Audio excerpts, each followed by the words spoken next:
programa de hoy, Papa Francisco pospone viaje a África por motivos de salud. Santo Padre se reúne con presidenta de la Comisión Europea y conversan sobre la guerra en Ucrania. Grupo afiliado a ISIS es sospechoso de perpetrar masacre en iglesia de Nigeria en solemnidad de Pentecostés. Gracias por acompañarnos, amigos, en su programa de noticias con enfoque católico EWTN Noticias. Soy Eddie Rodríguez Morel. Una alegría estar con ustedes. Yo soy Natalie Paredes. Iniciamos contándoles que el Papa Francisco pospuso su viaje a África por solicitud de los médicos debido al estado de los ligamentos de su rodilla. El Papa Francisco ha tenido que posponer su próximo viaje a África por solicitud de los médicos.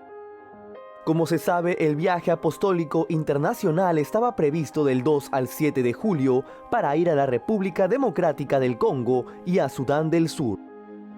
Sin embargo, el director de la oficina de prensa de la Santa Sede, Matteo Bruni, informó que aceptando la petición de los médicos y para no anular los resultados de las terapias de rodilla aún en curso, el Santo Padre, con pesar, se ve obligado a aplazar el viaje apostólico.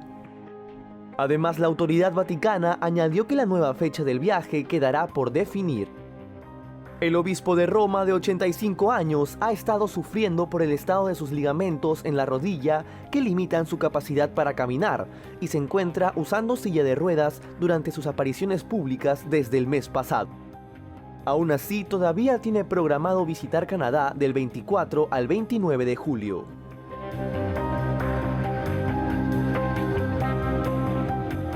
En otros ámbitos, el Papa Francisco se reunió con la presidenta de la Comisión Europea para dialogar sobre el compromiso común de trabajar por el fin de la guerra en Ucrania. El Papa Francisco se reunió en el Vaticano con la presidenta de la Comisión Europea, Ursula von der Leyen, con quien conversó sobre el compromiso común de trabajar por el fin de la guerra en Ucrania. En ese sentido, el Santo Padre la recibió en silla de ruedas a las 10:30 AM, hora local. Como se dio a conocer, la audiencia privada en la biblioteca del Palacio Apostólico duró 20 minutos y luego se llevó a cabo el tradicional intercambio de regalos, en el que el Sumo Pontífice permaneció en silla de ruedas. De esta manera, el Papa Francisco obsequió a Ursula von der Leyen una fundición de bronce con la inscripción «Llenemos nuestras manos con otras manos», que representa dos manos entrelazadas con el telón de fondo de la columnata de San Pedro, con una mujer con un niño y un barco de emigrantes. Además, el Santo Padre regaló algunos textos papales, entre ellos el mensaje para la Jornada Mundial de la Paz 2022 y el documento de la fraternidad humana. Por su parte, la presidenta de la Comisión Europea le regaló al Papa Francisco un libro sobre la escuela de arquitectura alemana Bauhaus y la foto de un proyecto dedicado al urbanismo sostenible. Después del encuentro con el Santo Padre, la presidenta de la Comisión Europea, junto a su delegación, se reunieron con el secretario de Estado Vaticano, el cardenal Pietro Parolin, acompañado por el secretario para las relaciones con los estados y las organizaciones internacionales, Monseñor Paul Richard Gallagher. Tras su visita en el Vaticano, Ursula von der Leyen manifestó su alegría por encontrarse de nuevo con el Papa Francisco en un mensaje enviado a través de su cuenta oficial de Twitter. Siguiendo con la noticia, les contamos que un funcionario del gobierno de Nigeria dijo que se sospecha que el grupo insurgente Estado Islámico de la provincia de África Occidental fue el autor de la masacre en una iglesia católica de Nigeria durante la solemnidad de Pentecostés. Hace poco, un funcionario del gobierno de Nigeria dijo que se sospecha que el grupo insurgente Estado Islámico de la provincia de África Occidental fue el autor de una masacre en la iglesia católica San Francisco Javier en Owo, estado de Ondo, en el sureste de Nigeria, que la semana pasada dejó decenas de muertos. Así lo dio a conocer el ministro del Interior, Ogbeni Rauf Aregbesola, a la agencia Reuters, donde aseguró que han podido ver la huella del Estado Islámico en el horrendo ataque y que lo están persiguiendo.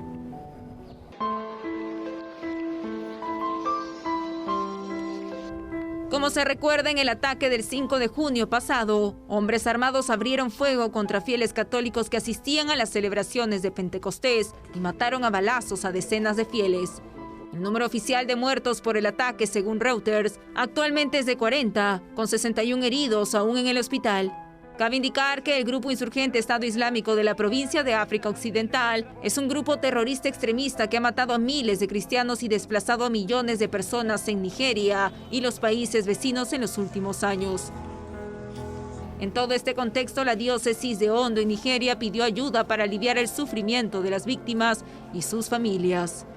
Asimismo, agradecieron la solidaridad que están teniendo con su pueblo y señalaron que siguen necesitando ayuda económica para dar soporte a las familias afectadas.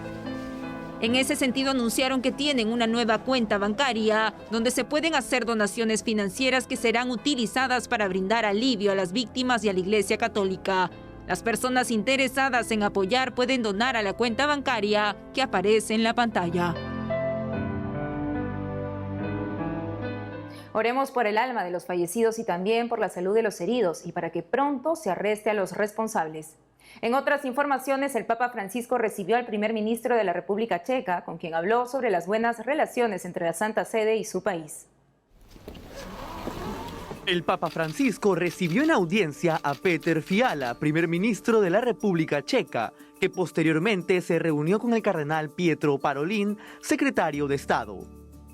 En la reunión participó también Monseñor Paul Richard Gallagher, secretario para las relaciones con los estados y las organizaciones internacionales. Según informó la oficina de prensa de la Santa Sede, en las conversaciones en la Secretaría de Estado se habló de las buenas relaciones bilaterales existentes entre el Vaticano y la República Checa y del papel de la Iglesia en la sociedad. También surgió el deseo de seguir consolidando y ampliando la cooperación y se trataron los temas de la guerra en Ucrania y su impacto a nivel regional e internacional, con especial atención a la situación humanitaria y la acogida de refugiados. Cabe destacar que la República Checa es uno de los países más ateos de Europa. En el último censo de 2011, poco más de 1 millón de personas se declararon católicas, lo que supone un 10,26% de la población total y una disminución del 60,45% con respecto al censo de 2001. Por otro lado, en una reunión con los obispos y sacerdotes de la isla italiana de Sicilia, el Papa Francisco les pidió actualizar la moda litúrgica. Veamos los detalles. El Papa Francisco recibió en el Vaticano a los obispos y sacerdotes de la isla italiana de Sicilia, a quienes dio un discurso en el que recordó el papel importante de la Iglesia en la sociedad compleja de la isla y también se refirió a cómo están afrontando la liturgia.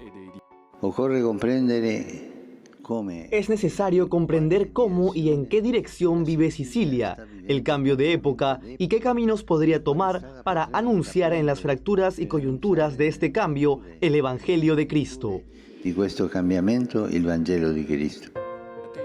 Asimismo, el Santo Padre reconoció que le preocupa e inquieta bastante la aplicación de la reforma del Concilio Vaticano II en Sicilia. En ese sentido, pidió actualizar el arte litúrgico, la moda litúrgica, para dicha reforma. Al respecto, el Sumo Pontífice dijo que la piedad popular es una gran riqueza y debemos guardarla y acompañarla para que no se pierda. Además, destacó la actualidad de la encíclica Evangelii Nuntiandi de San Pablo VI, que en el número 48 abordó la importancia de liberar a la piedad popular de todo gesto supersticioso. En esta línea, el Santo Padre cuestionó cómo celebran las liturgias en Sicilia. A su vez, añadió que a veces traer un poco de encaje de la abuela está bien, pero es mejor celebrar a la Madre, a la Santa Madre Iglesia, y cómo la Madre Iglesia quiere ser celebrada, y que la insularidad no impida la verdadera reforma litúrgica que el concilio ha propuesto. A todo esto, el Papa sugirió a los presbíteros poner atención al predicar sus homilías. Esta tarea, aunque encomendada a todo el pueblo de Dios, nos pide a nosotros, sacerdotes y obispos, un servicio pleno, total y exclusivo. Servicio total y servicio exclusivo.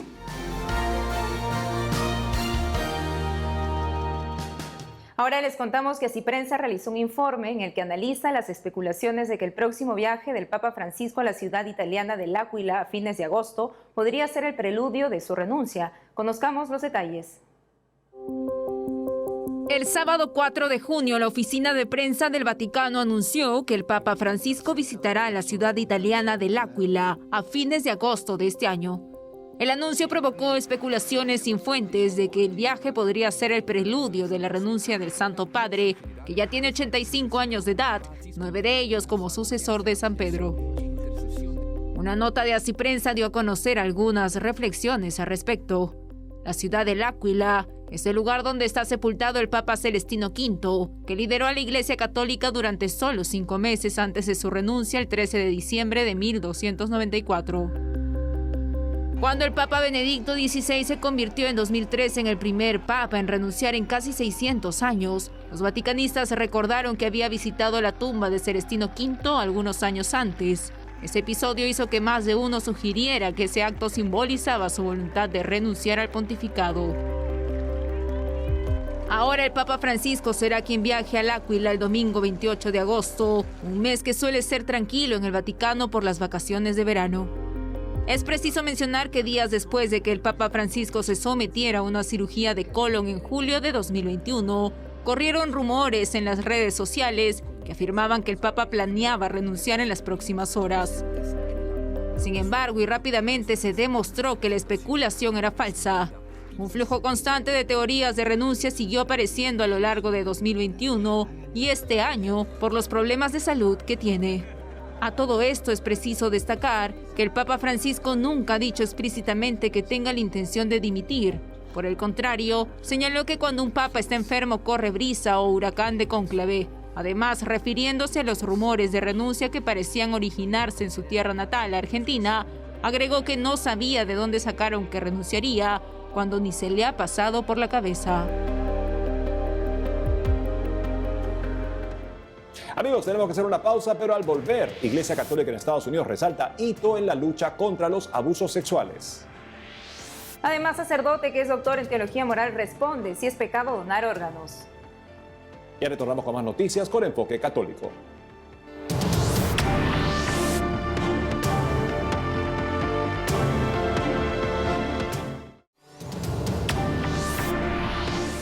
Bienvenidos nuevamente al programa. En otras noticias, los obispos de Estados Unidos recordaron que en este mes se cumplen 20 años de la publicación de los Estatutos para la Protección de Niños y Jóvenes, un importante hito para la lucha contra los abusos sexuales cometidos por miembros del clero. Veamos. Los obispos de Estados Unidos recordaron que en este mes de junio se cumplen 20 años de la publicación de los Estatutos para la Protección de Niños y Jóvenes, un importante hito para la lucha contra los abusos sexuales cometidos por miembros del clero, que fue aprobado en junio de 2002 por los prelados de la Conferencia de Obispos Católicos de Estados Unidos.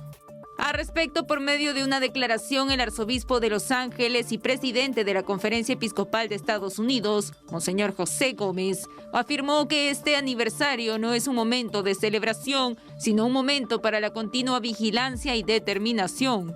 Asimismo, dijo que en estos 20 años se han beneficiado mucho al escuchar y trabajar con sobrevivientes de abusos y aseguró que su testimonio ha permitido una reforma significativa en la Iglesia y una mayor conciencia del abuso sexual en el resto del mundo. Monseñor Gómez indicó que desde la aprobación de la Carta, la Iglesia Católica en Estados Unidos ha trabajado arduamente para cumplir con el compromiso de apoyar la curación de las personas heridas por abuso sexual junto con sus familiares.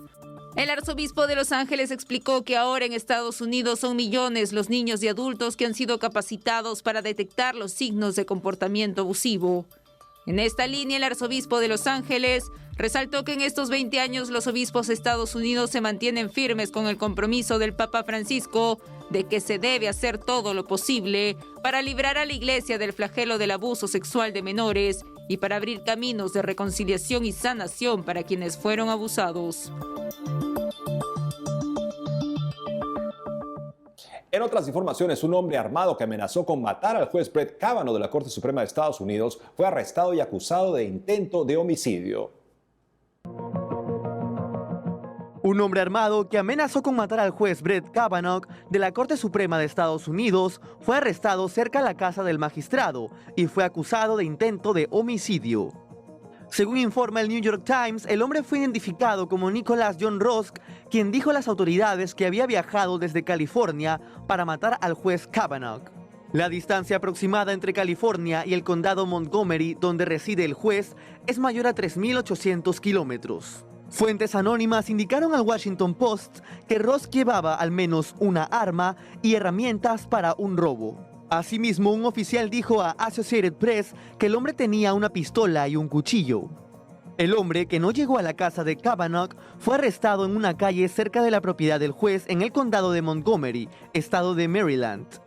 Las fuentes le dijeron al Washington Post que el hombre podría haberse enojado por la filtración de un borrador de la opinión de la Corte Suprema que sugería que el alto tribunal podría anular el fallo de Roe vs. Wade, que en 1973 legalizó el aborto en todo el país.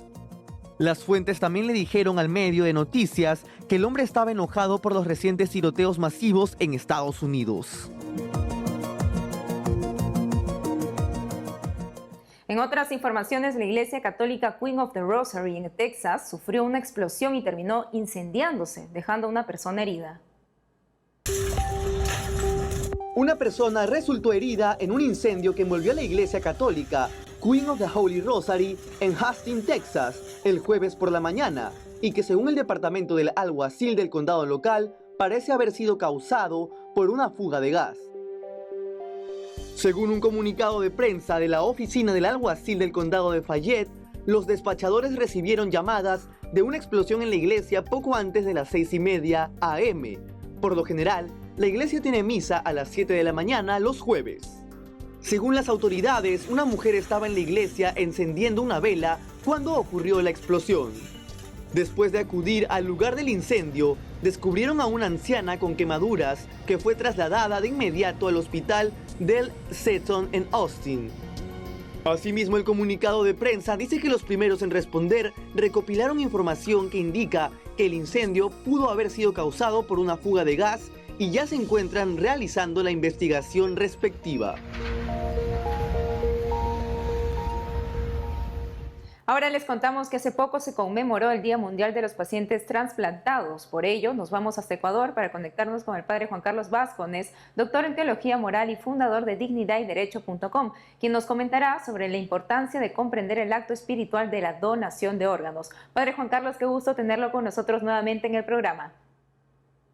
Buenas de Dios. Muchísimas gracias por esta invitación.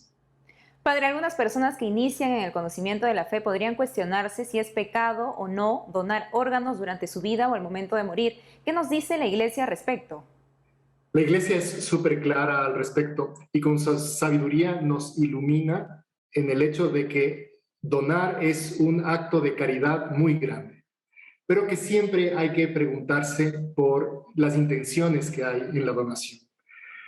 Si bien el hecho de salvar la vida de alguien o prolongar la vida de alguien es un valor muy alto, también hay que ver que esto no sea consecuencia, por ejemplo, de que otra persona deje de vivir o que de otra persona venda sus órganos para poder subsistir. La donación de órganos es algo muy bueno si es que tiene una intención recta por detrás. En este sentido, ¿por qué se alienta a los católicos a realizar este acto de caridad?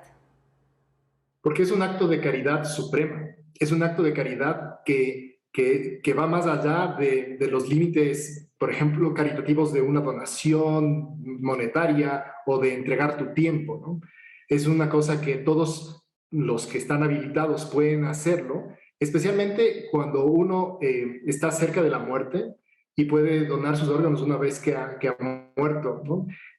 Por ejemplo, yo he firmado una voluntad personal de que cuando me muera mis órganos se puedan utilizar en otra persona. Eso es algo que está impulsado por la Iglesia, es algo que es importante. Y de hecho, nosotros buscamos aquí en Dignidad y Derecho que la gente pueda recibir órganos también de donaciones y intentamos a través de medios legales conseguir que el Estado también facilite esto. Ahora, la fe nos lleva a ver en este acto un acto de caridad. Padre, y algunas personas aprovechan la donación de órganos para traficarlos. ¿Nos podría recordar cómo afecta esto a la persona y sociedad?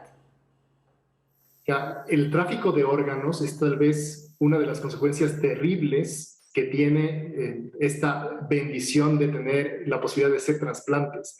Esto es utilizar un bien grande de una forma que desvirtúa completamente, ¿no? El tráfico de órganos implica robarlos, comprarlos, hacer cosas que van en contra de la dignidad de cada persona.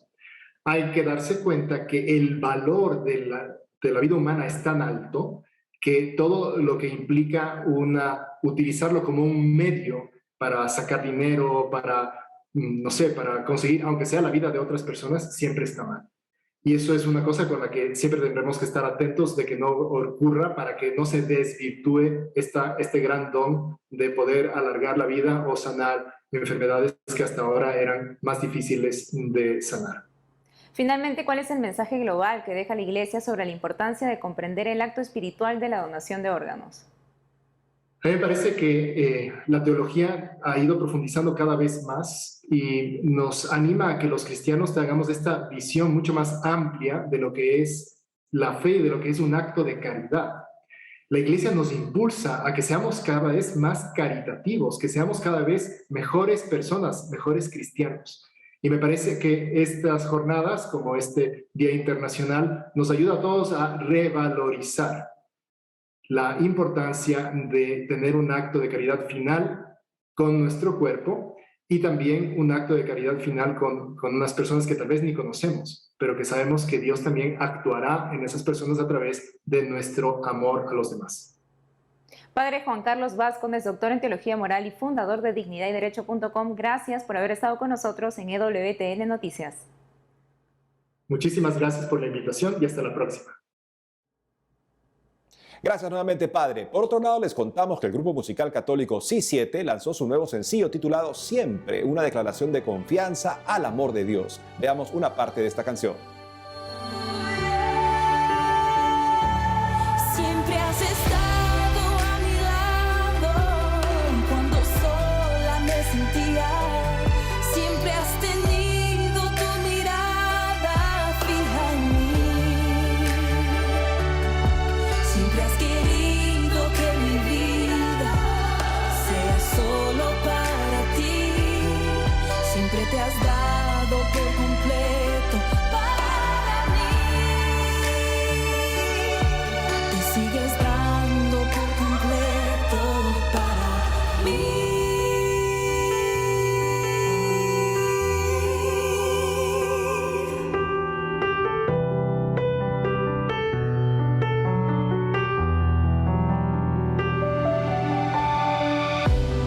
Tan grande es tu amor por mí.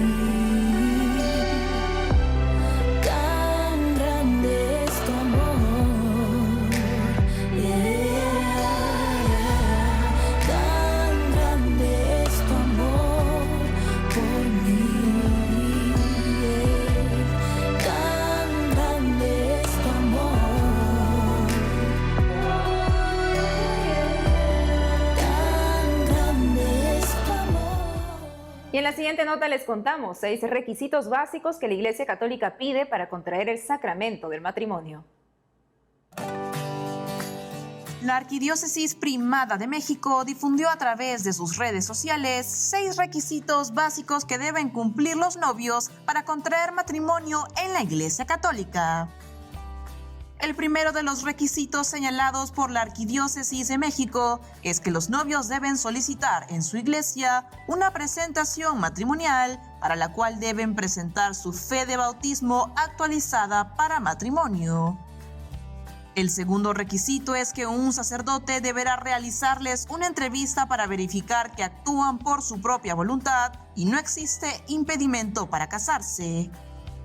Como tercer requisito, la arquidiócesis recordó que también se piden 2 testigos por cada contrayente para que den fe de que son solteros y libres.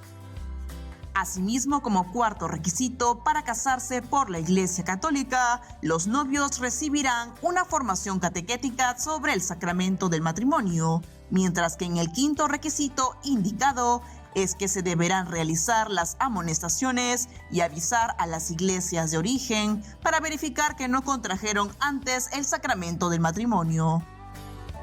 Finalmente, como sexto requisito, ya se realiza la celebración del sacramento e inicia una nueva familia conformada por 3, los esposos y Dios.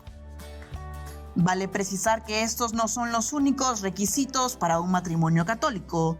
Entre otros, el Código de Derecho Canónico, la Ley de la Iglesia, reconoce en el Canon 1065 detalles especiales, como que los católicos aún no confirmados deben recibir el sacramento de la confirmación antes de ser admitidos al matrimonio, si ello es posible sin dificultad grave. Y eso es todo por hoy, amigos. Gracias por habernos acompañado. No olviden seguirnos en nuestras redes sociales y en ewtnnoticias.com. Hasta el lunes.